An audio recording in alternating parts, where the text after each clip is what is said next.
জামায়াতে ইসলামের আমির ডক্টর শফিকুর রহমান বলেছেন, আল্লাহর কসম, আল্লাহর কসম, আল্লাহর কসম, আগামী 12ই ফেব্রুয়ারি জাতি আমাদের উপর দায়িত্ব অর্পণ করলে জনগণের সম্পদের উপর আমরা হাত দেব না। 26শে জানুয়ারি সোমবার দুপুরে মেহেরপুর সরকারি উচ্চ বিদ্যালয় মাঠে নির্বাচনী জনসভায় তিনি এ অঙ্গীকার করেন।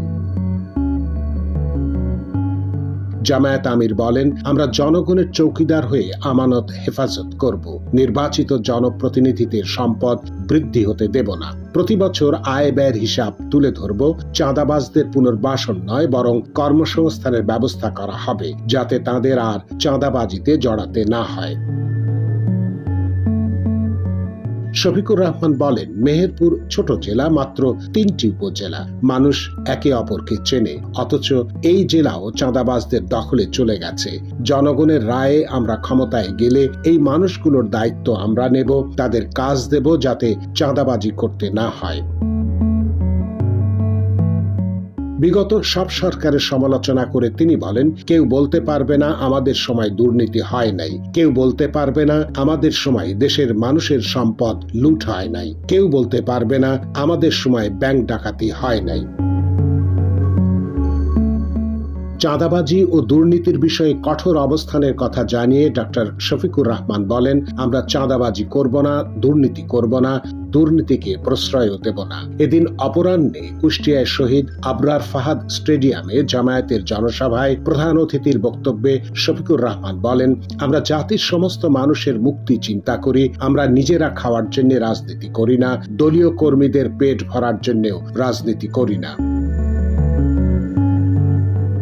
কুষ্টিয়ার সন্তান আবরার ফাহাদকে নিয়ে জামায়াতের আমির বলেন, শহীদ আবরার ফাহাদ আমাদের স্বাধীনতা ও সার্বভৌমত্বের প্রতীক। সে নিজেই বিদ্রোহী ও একটি বিপ্লবের নাম। সে আধিপত্যবাদের বিরুদ্ধে কলম ধরেছিল, এটাই তার অপরাধ।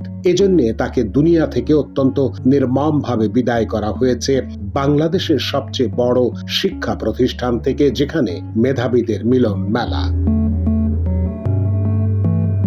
তিনি আরো বলেন, 24-এর দ্রোহ প্রমাণ করে দিয়েছে বাংলাদেশের দামাল ছেলেরা আল্লাহ ছাড়া কাউকে পরোয়া করে না। এটা একটা স্বাধীন দেশের জন্য বিশাল শক্তির ব্যাপার, যাদের নেতৃত্বে এই জাতি 24-এর লড়াইয়ে অংশগ্রহণ করে মুক্তি পেয়েছে।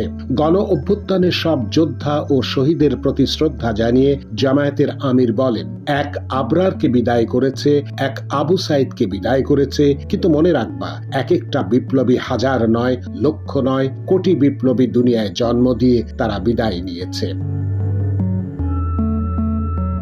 ওই মায়েদের পক্ষে কথা বলতে দাঁড়িয়েছি যে মা তার সন্তান হারিয়েছে। এই মায়েদের দুয়ারে আমি হাজির হয়েছি। মায়েদের চোখে মুখে আমি পানি দেখিনি, তাদের চোখের কোণায় রক্ত দেখেছি। কুষ্টিয়া থেকে যেসব ট্রাক চাল নিয়ে যায়, প্রতিটি ট্রাক থেকে 5,000 টাকা করে চাঁদা আদায় হয় বলে অভিযোগ করেন জামায়াতের আমির। তিনি বলেন, এতে চাল কলের মালিক ও ট্রাক মালিকেরা অতিষ্ঠ। পণ্যের দাম কমানোর বিষয়ে তিনি বলেন, আমরা 3টা কাজ করব। যোগাযোগ ব্যবস্থার উন্নতি করব, সিন্ডিকেট ভেঙে একদম চুরমার করে দেব এবং চাঁদাবাজিতে যারা লিপ্ত তাদের আমাদের বুকে টেনে নিয়ে ভালো কাজে লাগিয়ে দেব।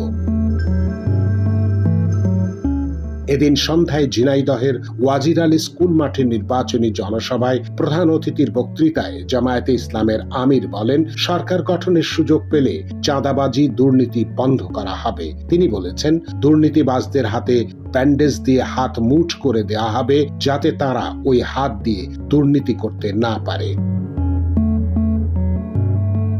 চুরি বন্ধ করলে মাত্র 5 বছরে দেশের চেহারা পাল্টে দেওয়া হবে উল্লেখ করে জামায়াত আমির আরো বলেন, যারা দুর্নীতি করেন তাদের গলার মধ্যে হাত দিয়ে পেট থেকে জনগণের অর্থ ফেরত আনা হবে।